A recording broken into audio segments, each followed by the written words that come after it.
a nossa conversa, Diego. E o tema, como não poderia ser outro, já vamos direto, sem muitas delongas, né, Diego? A nossa conversa, como não poderia ser outra, foi de alguma coisa que nós conversamos há uns dias atrás sobre essa ideia de que se está abrindo mão das coisas sagradas. Isso e, aí. especificamente, nós queremos abordar a Páscoa, que, creio eu, pelo menos, seria a data mais importante para os cristãos, né? Talvez até mais importante do que o Natal, né? Natal nós sabemos que Cristo veio à Terra, o Deus encarnou-se, né? E veio à Terra, mas a Páscoa é onde ele decreta a vitória sobre todas as coisas. Então, na minha ignorância, digo, eu penso que a Páscoa ainda tem uma força um pouquinho maior, né? E seria o complemento do nascimento de Jesus, né? Veio à Terra, morreu e ressuscitou. Eu diria que não é ignorância, é absoluta certeza, né?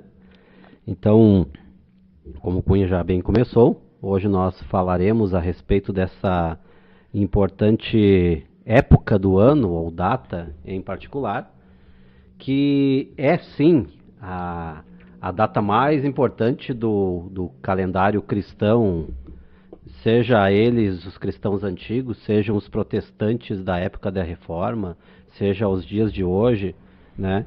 Porque quando nós falamos de Páscoa, talvez o primeiro pensamento que um cristão pentecostal possa pensar, ou alguns, né, não vou generalizar também, é que pode se cair numa data tradicional, né? Ou um tipo de catolicismo, mas não é este o caso, né? O que acontece? Nós, como cristãos evangélicos, nós temos a Bíblia como a regra de fé e de prática. Mas nós não estamos também alheios a toda a contribuição, podemos dizer assim, que o cristianismo, num sentido histórico e principalmente de uma vertente protestante, do legado que nós recebemos desde a igreja primitiva, né? Não é uma questão de colocarmos uma tradição acima da Bíblia de modo algum, né? Mas ao mesmo tempo nós não podemos deixar de saber quem nós somos. E diante desse assunto da Páscoa, o cerne é que nós temos hoje, ou melhor, nós vivemos hoje num mundo totalmente secularizado, né? Em que as festas e o significado e até as coisas mais simples elas vão se perdendo com o tempo. As noções mais básicas de família, as noções mais básicas de maternidade, paternidade, as crianças são ensinadas nas escolas a não terem um dia dos pais ou um dia das mães, então existe uma desconstrução muito grande. E não seria diferente com a Páscoa também. Então, um dos marcos do cristianismo é justamente esta data, e que nós temos todo um contexto bíblico, tanto no Antigo Testamento quanto no Novo Testamento, para falar a respeito disso. Eu vejo, Diego, que falando especificamente então destas datas, eu falei do sagrado, mas talvez das datas religiosas, né, que nós temos em nosso calendário, e posso falar no mundo ocidental, então, né, Sim. que já vem aí com esta bagagem do cristianismo, né. Nós temos então algumas datas importantes e, como eu falei antes, a Páscoa nós entendemos que é a mais importante. Eu vejo que existe uma infiltração dentro do próprio mundo cristão, dentro das instituições cristãs, então, melhor dizendo, para desconstruir isto.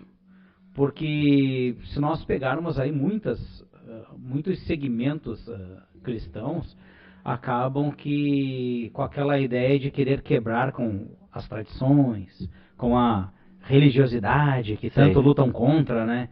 Que acham que a religiosidade afasta o homem de Deus. Nós já falamos várias vezes aqui sobre isso, eu não vou entrar neste assunto novamente, mas eu vejo que todo este esforço para se quebrar as tradições, fazer aquele rompimento com o passado, acaba que obsoletando uma data tão importante quanto a Páscoa.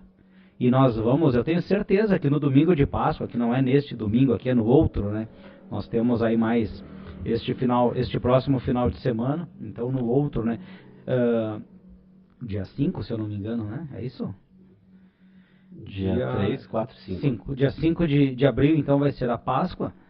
Eu tenho certeza que muitas igrejas cristãs não vão nem sequer mencionar a Páscoa. E isso é absurdo. É um absurdo, mas eu tenho certeza que vai acontecer. Sim. E vão seguir com seus cultos normais.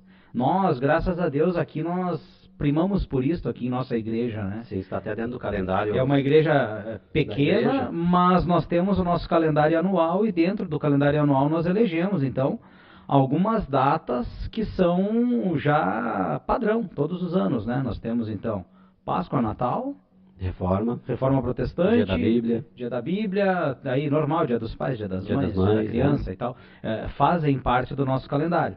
Mas a Páscoa é um culto especial, assim como o Natal, né? É um culto especial, é um culto diferenciado, o culto de Páscoa. Nós temos aí todos os anos o coral das crianças, nós temos encenação, nós temos uma pregação voltada para isso, nós temos lições na escola bíblica dominical, muitas vezes remetendo à Páscoa.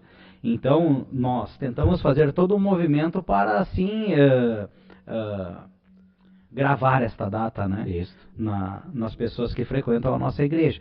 Mas eu tenho tranquilidade para falar que muitas igrejas hoje, que são cristãs, que professam a fé em Jesus Cristo, mas que não comemoram de maneira específica esta data. O que é estranho. É isso aí.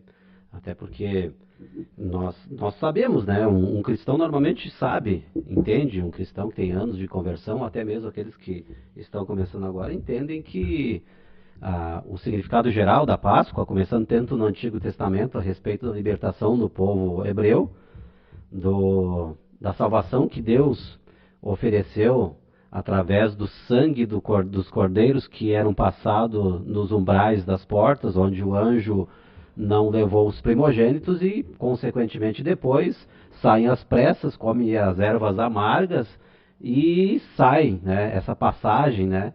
Então, depois o próprio Deus institui como uma festa para que o povo lembrasse dos grandes feitos que Deus fez, e nesse caso, feitos extraordinários, né?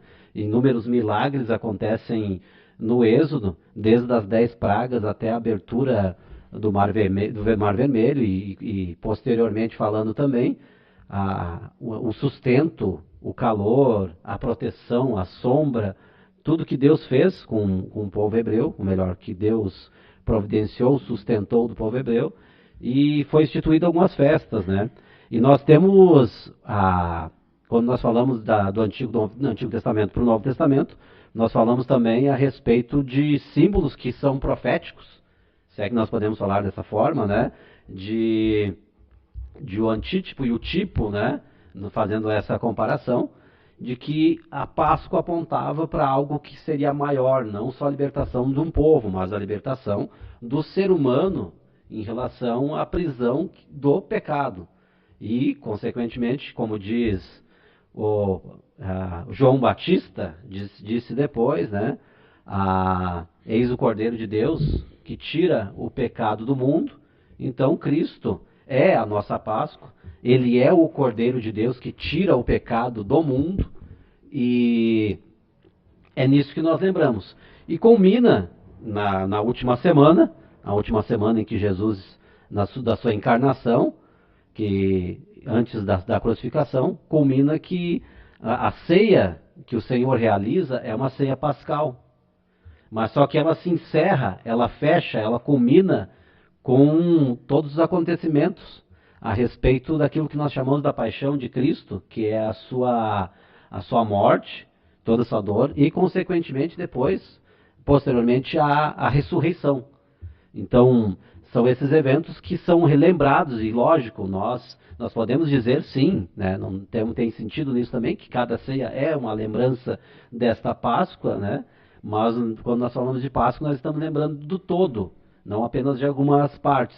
Então, o que nós lembramos? Como eu disse, daquele castigo que nos traz a paz, da sua morte na cruz, e posteriormente, daí sim, a vitória da ressurreição. E eu entendo claramente isso, de que nós temos receio de pensar no sofrimento, o sofrimento de Cristo, e talvez Se evita isso para não cair num catolicismo, por medo, né? Porque existem muitas tradições relacionadas a isso, né? Eu mesmo conheci no passado, né? Você não pode fazer isso, não pode fazer aquilo, não pode assobiar, não pode isso. Cheio de restrições. Cheio de restrições, virava Eu um tipo de passei por legalismo. essa fase também. A maioria que veio da Igreja Romana passou por tudo isso. Mas isso não nega o fato de que realmente Cristo sofreu, né? Tu sabe, Diego, desculpa te interromper.